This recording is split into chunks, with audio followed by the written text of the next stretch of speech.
How do you think that GT3 will compare to other racing games on the PS2 and even to other racing games that are on other platforms?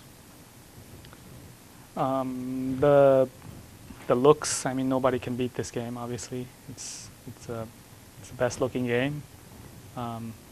Gameplay wise, there are priorities. This game concentrates on pure racing strategy, how to make that corner, that kind of stuff.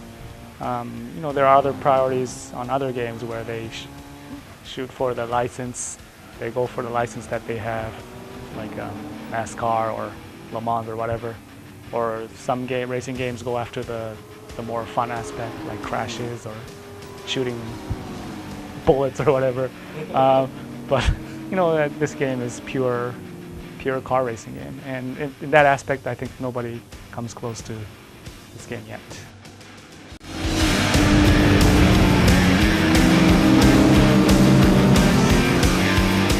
And what sort of like behind the scenes design has the team done to help create these physics? I mean, obviously they drove a lot of cars, but what sort of like special behind the scenes work have they done to really make sure that the physics come through? I know now they have 2 or 3 professional drivers like working as consultants exclusively for the development team. I've actually met them, and when we go out to take cars on the track, they come with us, and they make sure they drive the cars, and then they of course they play the game and make sure it feels right to them as well. We're always making sure that it works. The game works towards the real car audience instead of the gamer's audience. We already know the game audience supports us, so I want to make sure this car, goes out into that category. And the reason why we're at all the auto shows right now is to find out if it appeals to the regular consumers as well. How exactly have the driving physics been updated for the new engine, and what are the differences between driving in Gran Turismo 3 and in Gran Turismo 2? First of all, on the courses, if you take the same course that was in Gran Turismo 1 and 2, like Trial Mountain, for instance, if you bring it to Gran Turismo 3, even a slight tilt at a certain corner, they had to rework it so it'll be recognizable on the new platform. So every slight angle on the road is redone. Therefore, you feel that slant or angle or a little bump. You notice more on Gran Turismo 3 than you did in Gran Turismo 2 or 1, even if you use the same course. Does the game use like a modified version of any other Gran Turismo engines, or is the engine completely original? And can you talk about what went into designing and implementing that? I'd say the basic fundamental engine is a modification of the old one, but car modeling and visual aspects, pretty much they had to redo everything. First they could use a little bit from the past, but it turned out that this doesn't work. It's too vague as it is. Sounds have to be redone. Car graphics have to be redone. The last minute they decided to do the wheels more three-dimensional.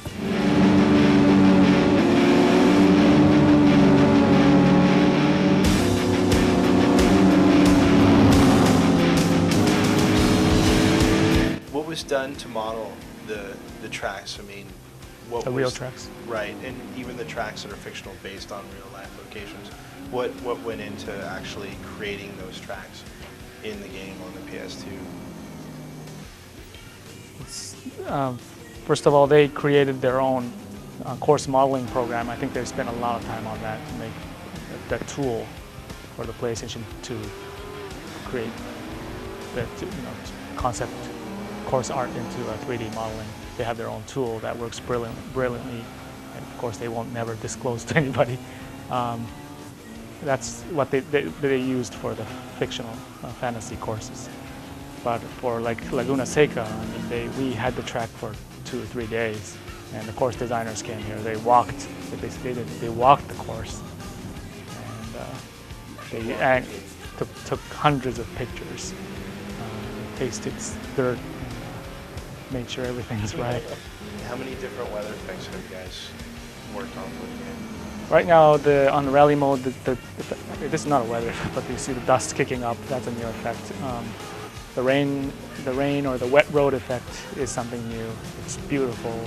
If you have seen it on the demo, it's something that if you're in a game industry and you're an artist or something, you look at that as a work of art. You know. Can you talk a little bit about how the analog buttons on the DualShock 2 controller work with the game? I mean, is there like the face buttons for accelerating and stuff like that, or is it just like, you know, slight and heavy, or is there like a real range of analog response in those buttons used in the game? I think they set like eight or more levels for the pressure of the button. So you really notice it when you brake. You can hard brake or you can like gradually brake. That has been 0 or 1 in the past, but now you can really adjust how you get into the corners. You can, you know, depending on the person's strategy, you can take a hard turn or you can take like a really conservative turn and stuff. How did the team approach the different car manufacturers with the intent of putting their cars in the game? And what was the process for selecting the 30 car manufacturers that appear in the game? Did you try and pick the 30 most well-known, or did you kind of go for more like a racing feel? Like I said, this was always the case with the Gran Turismo series, starting from 1, but all 3 territories, Sony Europe, Sony America, Sony Japan, get together on this project. We have, like we call it summit meetings, but each producer from each territory gets together and first come up with a wish list of which manufacturers and which cars to be in the game. And then we basically go out and approach them. But then when we come up with that list, like I said before, me and Ken does a lot of research before that to find out what should be on that list. And then we make a worldwide decision. And then we start approaching the cars. Now when we approach the manufacturers, the territories of each territory producer, like I would go for the US manufacturers. And the European producer will go for the European manufacturers and try to persuade them to be in the game. Recently, more and more manufacturers are actually approaching us because the game is so successful. There are some companies that really want to be in our game, and they've been approaching us. What is the most challenging developmental aspect of Gran Turismo 3? It's the challenging aspect is that the hardware is still so fresh and new, and you don't know the limits of it. So the more you spend time on it, the more programmers find out something new every day. And to stop that and release the game, to make that decision is the hard part. This team has one of the best programmers in the industry, and they're so aggressive. They find everything new on the hardware every day. And they keep making innovations, in the program. And they tell the producer, "Hey, I can do this now." And the producer goes, "Oh, let's do that. Let's implement this feature into the game," and stuff like that keeps adding on to the plans. So we just have to, be brave to stop at a certain point.